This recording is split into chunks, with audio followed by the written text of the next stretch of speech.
Hey, what's going on, everybody? So today I wanted to talk about one of the most unique aspects of Muay Thai, which is the clinch, and ultimately kind of how to set up into a sweep. When I was watching the video or footage from this night of sparring, I just noticed that I kind of set up the same sweep on 3 different people. So I just wanted to show like kind of how to get to that point. So the first thing with her, I'm gonna go from least experience to most experience on like the person that I'm using it against. So for her particularly, she's only been sparring a couple weeks, so obviously like take some things with a grain of salt on here, and that's also why I'm kind of like as hands down with her and not like doing other stuff that I normally would that you'll see maybe against Jack or Suella. But in general, I've been kind of setting her up the entire time, like during this round, just kind of figuring out her range. That's why I'm also a little bit like comfortable, just like knowing how far she can or can't punch, just because I've seen it for the whole round. But from here, I'm like starting to set her up already. I trap her hand when she overextends on that jab. So now her arm is locked up. She can't really attack me with this arm, and I've angled off. So now I'm kind of like perpendicular to her, right? She's gonna try to swing with the right arm instead, but then gets that arm trapped as well. From here, I kind of took her momentum that she put through the punch. I have her arms locked up. I already set up my foot to trip her, and you can't see from here, but I have my right hand on the back of her shoulder. So I kind of do the big, like as if you're driving a giant steering wheel, and I turn my body as if I was turning a steering wheel while having my foot here to trip her, and I follow through, and then just like kind of gently toss her down, right? I'm gonna set up something pretty similar again. Again, I find my distance. I control her hands just because then I know she can't really punch me too well. I use the kick. So here I have her hands controlled. She goes in low. From here, that gives me like access to her neck basically. So I have my arm through. I have control of her neck here, and this doesn't let her jab me because I have longer arms, obviously, right? So now she's gonna try to get the other arm. I don't get the actual sweep off because she tried to get her other arm in, but she pulled it out at the last second. But I still have control of the neck, right? And this is gonna basically give me control of her like entire body, because wherever your neck and head goes, your body's gonna follow. I'm gonna continue with that neck control. Now I have the other arm in. I've locked her arm in, and I trip her again. Just not a very good angle to see it. But again, just kind of gently toss her down. But this is the basic concept that you want for the sweep itself, is that it's like turning a giant steering wheel, right? You need to turn your upper body and rotate while taking out one of their legs, because then they become very top heavy, and then once you just let their weight go, they're gonna like topple through, right?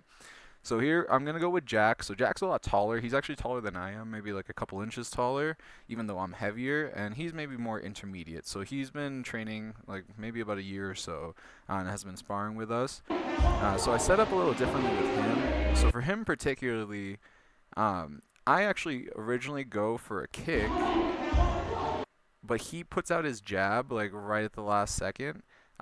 What I end up doing instead is I trap that hand, and then I swim my arm through to get to tricep control. From here, I'm bringing my hips in so that he can't attack with a knee or anything, and I'm fighting his other hand over here.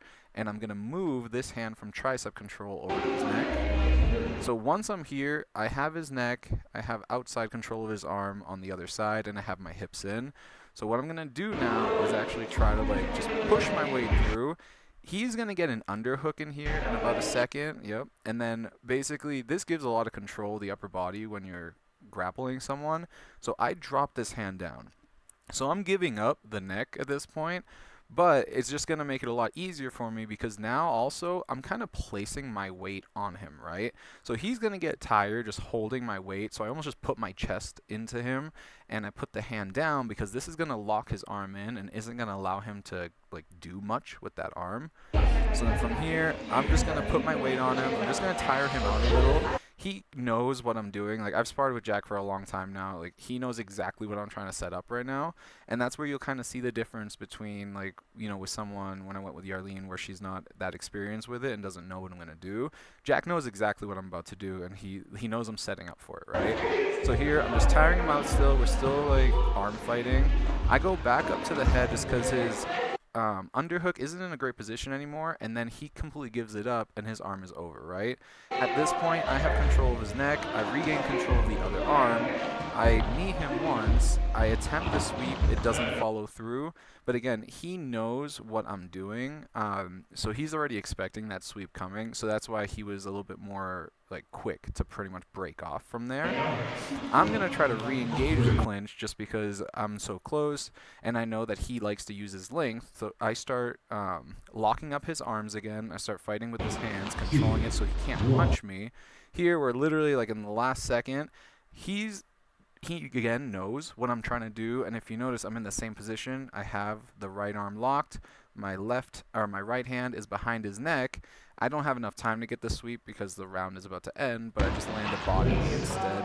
But you can tell at the end of that position that I have control of his upper body from there. If we had had more time in the round, I probably would have been able to complete it. But it was good on his part to defend against it by trying to like get out because he knows that I'm trying to set that up.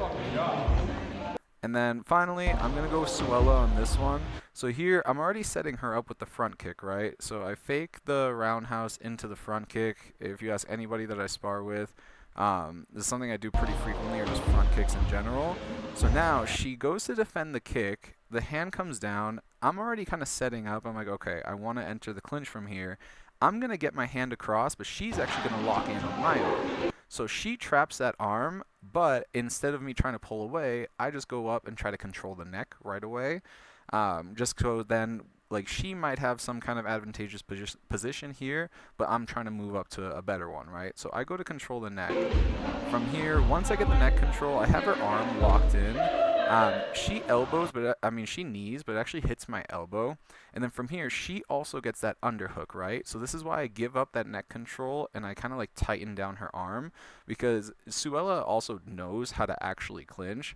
So here, I'm not going to like give her the opportunity to sweep me. So all I'm going to do is lock that hand down, and just like with Jack, I'm going to put my chest down and pretty much make her hold my weight, right? So here, it's just going to be a very tiring position from her. She's trying to work, but I just have my chest down, and I'm making her carry my weight because it's just going to tire her out while I'm just kind of relaxing, right? And this is why I tell people, try not to muscle through the clinch, because then you're just going to get a lot more tired than your opponent, especially if they know what they're trying to do, right? So from here, once I start to kind of tire her out, she gets a short knee. I go up to get control of the neck again. She has the underhook still, but it's not really under my armpit anymore. It's slipping down towards my elbow, right? This is going to give her worse leverage, and that's where I kind of like take my opportunity where I'm like, okay, cool. She's starting to lose her grip on the actual clinch itself, right? So from here, I'm going to pretty much complete it. I used that foot to trip her. I turned as if I'm driving the giant steering wheel, and I follow through and accidentally take her glove off with it. And then on the second time, I kind of set up the same way. I go to throw the front kick. She goes to block with her leg. I'm going to go right away into the clinch because I'm close enough now. So I control the hands first, and she actually gets into a good position. She gets into the inner grip on here, so she gets to like tricep control, right? So what I'm going to do now is I'm just going to fight with her arms. She lands a knee, which is good, and she's really trying to keep that inside position, right? So what I want to do, I try to go underneath, but she goes up to my neck, and I'm like, okay, she really wants to hold this position. And something I'm about to do here, I'm going to go into a crossface, which you're not going to be able to see super well, but once I get this arm through, anybody who's been cross-faced before, they know it's a very uncomfortable position. You have a forearm across like your face or neck, just like the name implies, and then from here, right now, I'm kind of like pressing my forearm against her. So even though she has my neck, she's in such an uncomfortable position that she's just eventually going to let it go, and I have her other arm locked up in this position. So here, she kind of starts to give. She starts to give my head back. She tries to land that knee, but again, unfortunately, hits my elbow. Now, she's given up that neck position entirely. I'm going to swim my arm through. I get to that control, and even though she has her hand on the inside, her hand is so tight, like up against her face, it's almost like she's guarding, if anything, while I get the control of the back of her neck with my glove here. So even though she's on the inside, technically, she doesn't really have any, like, she can't really exert force from here, and I still have that other arm locked up. And I'm going to do the same thing. I'm going to trip with that left foot. And on this one, it wasn't the trip itself that actually got her, but rather she was just, her posture was so broken from me getting behind her neck that by dragging the arm with it, where I have it clasped down to me, I just kind of drag her down into it, right? So that's the thing. It's like sometimes it doesn't really matter even if you get like the perfect setup on it.